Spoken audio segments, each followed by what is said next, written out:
¿Te has fijado que cuando Jesús va a preparar la campaña de evangelización en Galilea, que no pide que se prepare la cosecha, porque la cosecha, la mies, ya está preparada por el Señor de la mies? Lo que pide Jesús es que haya obreros para la mies que ya está preparada.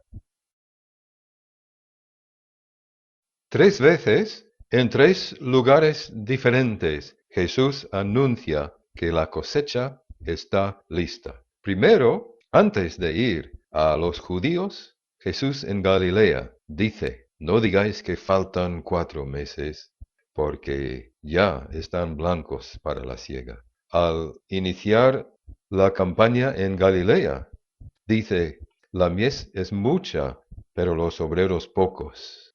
Rogad que envíe obreros a su mies. Y más adelante, en una última etapa, Jesús dice, la mies es mucha, pero los obreros pocos. Lo mismo. Tienen que rogar para que el Señor envíe obreros a la mies. He llegado a la siguiente conclusión de que sí hay muchas personas en España que aceptarían el Evangelio si lo hubiesen practicado por creyentes totalmente comprometidos con Jesús. Así que si yo no creyese eso, que haya una cosecha, no me interesaría seguir en España. Tenemos un ejemplo de lo que es una cosecha en Hechos 13, en el primer viaje de Pablo, donde dice, oyendo esto, es decir, el Evangelio por primera vez, los gentiles se regocijaban y glorificaban la palabra del Señor y creyeron cuantos estaban ordenados a vida eterna. Es decir, que ¿cuántas habían creído? ¿Cuántas tenían que creer todavía si ya habían creído todos los que estaban ordenados a vida eterna? Y en 2 semanas el apóstol podía decir que había completado esa parte de... Cuando yo enseñaba en el seminario el tema de establecimiento de nuevas iglesias, hubo un libro de texto que repasaba los 10 pasos o etapas de la obra de Pablo. Esta rueda empieza y termina con la iglesia madre que primero envía a los obreros y después los recibe para escuchar su informe. La pregunta que queremos formular ahora, si estamos convencidos de que Dios nos está enviando a una auténtica cosecha, es aquí el número 2. Audiencia contactada. ¿Cómo se encuentran los campos maduros? ¿Dónde están esas personas, como los gentiles en Hechos 13, que se regocijaban de encontrar el mensaje de salvación? Hemos visto usar los siguientes métodos. Conocimos un misionero, un obrero con un don de evangelismo que visitaba a la gente. Yo le comparaba con un bulldog que cuando echaba mano a alguien era muy difícil que le soltara, y tuvo un buen comienzo en la formación de una iglesia. En otra ocasión se ha atraído jóvenes de la calle con un coffee house en lo que luego iba a ser el lugar de cultos de esta nueva iglesia, que también funcionó bien. Hemos usado también con amigos, con amistades del barrio, estudios bíblicos evangelísticos donde se les introduce a Cristo del Evangelio, y esto funcionó bien, pero antes de esto hubo una conexión. Habíamos conocido a una persona con mucho interés en el Evangelio, que estaba buscando a Dios, y esta persona nos introducía a los demás, que eran pacientes suyos, que él era el practicante del barrio. Se usa el término hijo de paz a veces en el lenguaje de establecimiento de iglesias. También en los mismos 3 lugares Jesús enseña sobre eso. Y en cualquier ciudad, esto es en Galilea, o aldea donde entréis, averiguad quién es digno en ella y quedaos allí hasta que os marchéis. En Perea, en Lucas 10, versículo 6, y si hay allí algún hijo de paz, vuestra paz reposará sobre él, pero si no, se volverá a vosotros. Y en Samaria sabemos que la clave para la conversión de ese pueblo era la mujer que se encontró con Jesús en el pozo y volvió y dijo a la gente del pueblo, este hombre me ha dicho.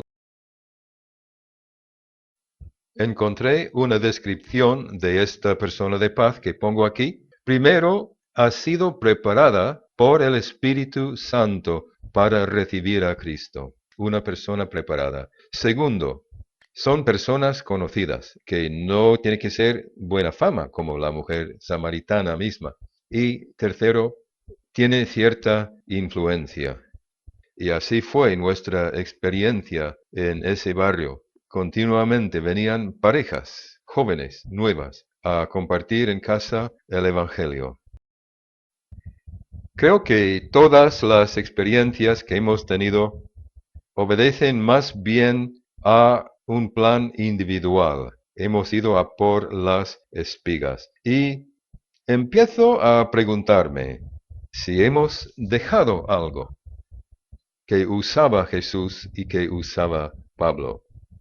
Los libros sobre establecimiento de iglesias mencionan de paso que Jesús y Pablo visitaban las sinagogas, pero no suelen sacar de ahí conclusiones. Tenemos esta descripción en Mateo 4:23.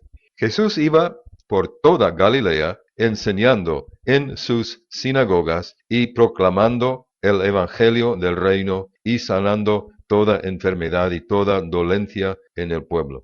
Digamos de paso que según Josefo había como 200 pueblos de judíos en Galilea.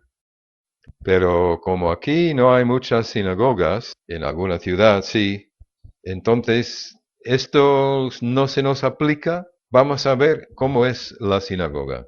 Allí encontramos hipócritas. Y en su enseñanza, Marcos 12, Jesús les decía, cuidaos de los escribas, a quienes les gusta andar con vestiduras largas y aman los saludos respetuosos en las plazas, los primeros asientos en las sinagogas y los lugares de honor en los banquetes. Hipócritas. También es allí donde se encuentra la persecución de creyentes. Marcos 13, pero estad alerta, porque os entregarán a los tribunales y seréis azotados en las sinagogas, y compareceréis delante de gobernadores y reyes por mi causa para testimonio a ellos. Y también, y esto es lo que queremos ver, a la sinagoga acuden personas que buscan la verdad. Ahí es donde van, ahí es el único sitio que conocen, aunque no sean judíos. La sinagoga es una mezcla. Hay beatos y hay gente sincera. Interesante que el apóstol a los gentiles siempre iba a la sinagoga de los judíos y siempre encontraba allí gentiles que buscaban la verdad. Lo que hemos observado en nuestra propia obra y en la de otros, que las personas en muchos casos, las más preparadas espiritualmente, habían sido católicos activos en Alcobendas, Fuenlabrada, Trujillo y otros lugares. Entonces, ¿por qué no hemos visitado las sinagogas, donde está la gente que busca a Dios? Es decir, las iglesias católicas. Pues yo creo que es obvio, ¿no? Ha habido hostilidad y recelo por parte de católicos. Además, no se nos ocurrió, no nos enseñaron a hacer eso.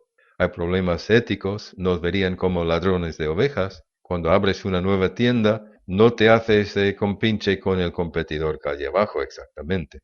Y yo creo que a veces nos sentimos más a gusto como antagonistas que colaboradores, con algunas excepciones. Y además, Pablo podía ir a las sinagogas de los judíos porque él era judío y yo no soy católico. Vamos a analizar eso un poco. Si supieran qué clase de judío era Pablo, le habrían invitado. Y además, yo soy cristiano con un mensaje y autoridad de parte de Dios. para compartir ese mensaje con todos. Reconozco que algunos piensan, y yo antes pensaba de forma parecida, que los únicos cambios en la Iglesia Católica son de maquillaje, que no han cambiado de fondo. Pero en todo caso, estoy viendo una cosa clara, que hay cambios que nos dan oportunidad de compartir.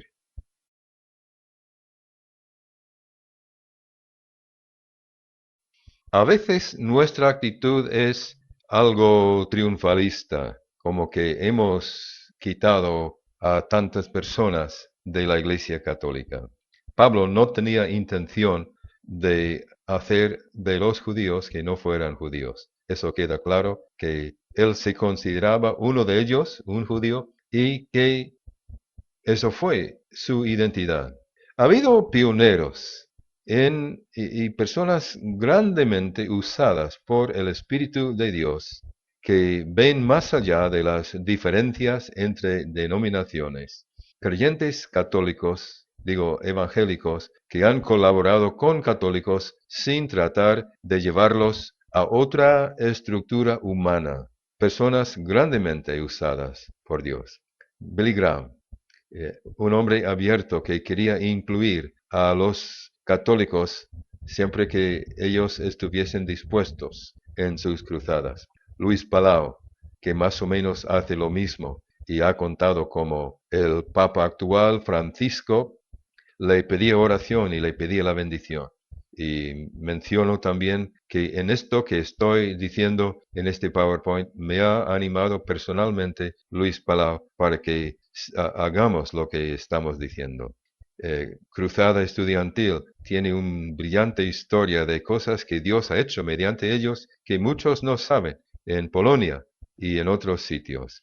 JCUM, Juventud con una Misión, tenían obreros católicos, incluso en España, y una chica de Irlanda cuando iba a las iglesias evangélicas y le preguntaban de su origen, sorprendía diciendo, pues yo soy católica.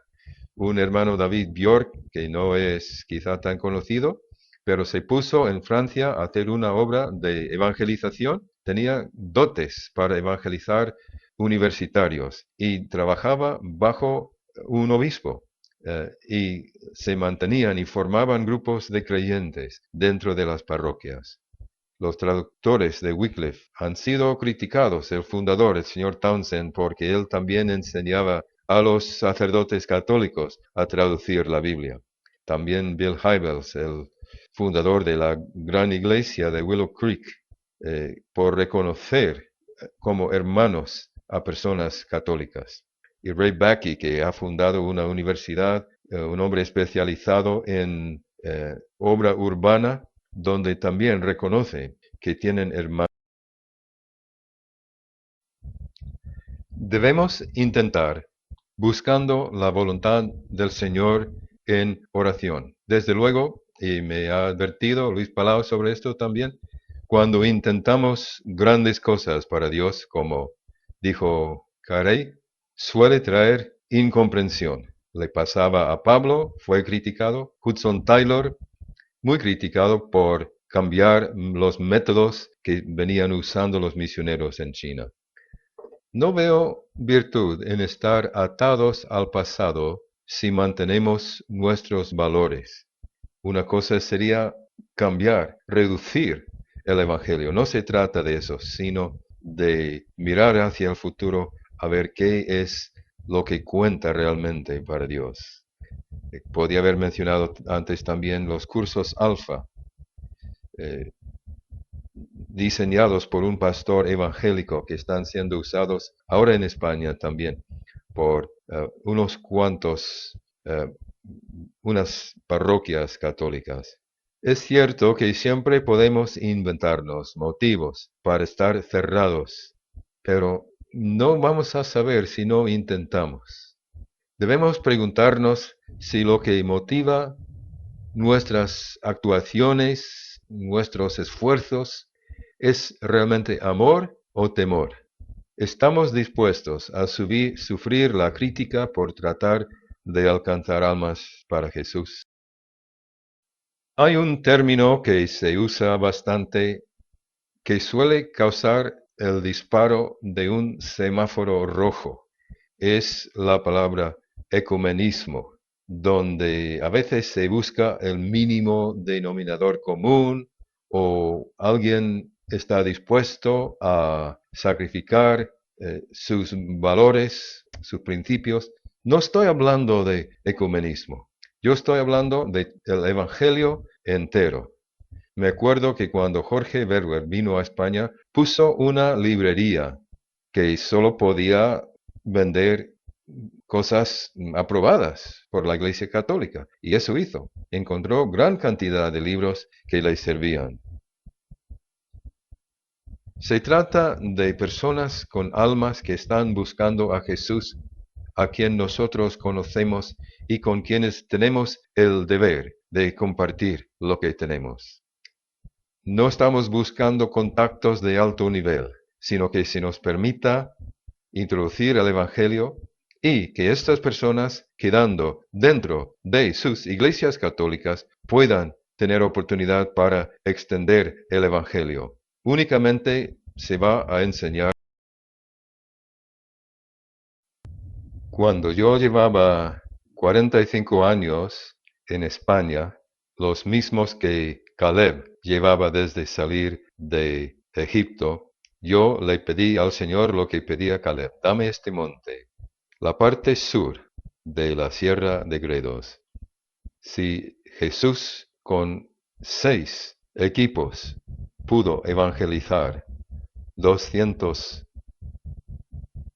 pueblos de Galilea en más o menos un año, ¿cómo no vamos a poder, con medios de transporte más eficaces, llegar a 100 y pico pueblos con el mensaje del Evangelio, compartiendo, abriendo corazones y casas? And these are days of Ezekiel, the dry bones becoming as fresh. And these are the days of the servant David, rebuilding the temple of praise. And these are the days of the harvest, the fields are ripe in your world. And these are the days of the harvest. En cuanto a métodos, no es momento de inventar algo nuevo, pienso. En todos los lugares donde hemos trabajado, hemos realizado una labor de niños que no eran de hogares o iglesias evangélicas. Y hemos tenido la alegría de preparar jóvenes para trabajar con estos niños.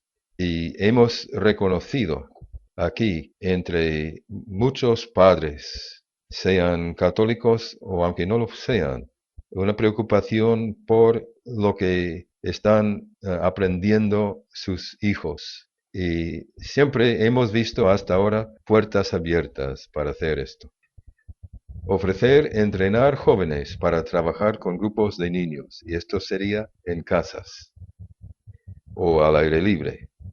Y esto atraerá jóvenes idealistas, jóvenes con cierto compromiso. Nos permitirá preparar niños antes de que lleguen a una edad donde se endurezcan a las cosas de Dios.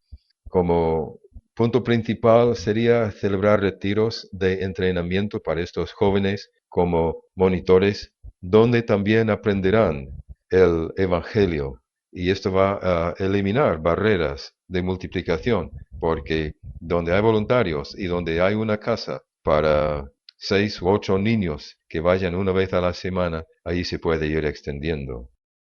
Como estos jóvenes monitores y las madres de las casas no van a tener de momento preparación para presentar material bíblico, tenemos que mantener una producción continua de vídeos bien preparados para que los monitores no tengan que ser educadores. Su responsabilidad es guiar a los niños. Ya hemos empezado con grabación de cosas un poco en plan de andar por casa y partiendo de ahí se puede ir siempre mejorando. Para que esto funcione, se necesita un variado abanico de voluntarios para cubrir todo el territorio. Por ejemplo, alguien que se encargue de Internet, diseño y correspondencia, conectando los diferentes grupos. Un entrenador para estos jóvenes monitores. Y claro, alguien que les va a enseñar sobre la marcha cómo realizar esa labor. Y daremos preparación para esto. Necesitaremos conductores, vehículos, equipo para visitar los pueblos. Aquí no pongo detalles, pero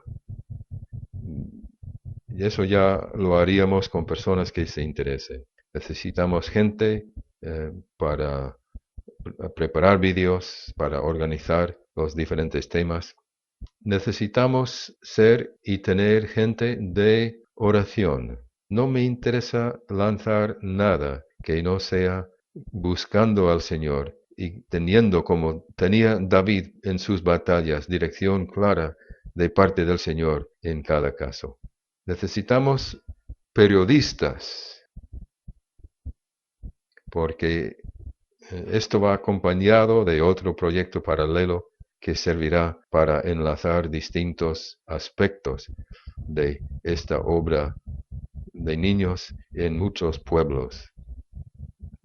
Y con los monitores también alguien que se relacione bien con la juventud.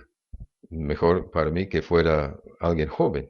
Y con el tiempo irán saliendo personas como salían los discípulos de los mismos pueblos, pero para arrancar esto sería bueno tener ya un equipo de voluntarios y alguien que supervise la economía, que ayude en el tema de mantener cuentas y de enfocar con personas que quisieran aportar la forma en que lo pueden hacer.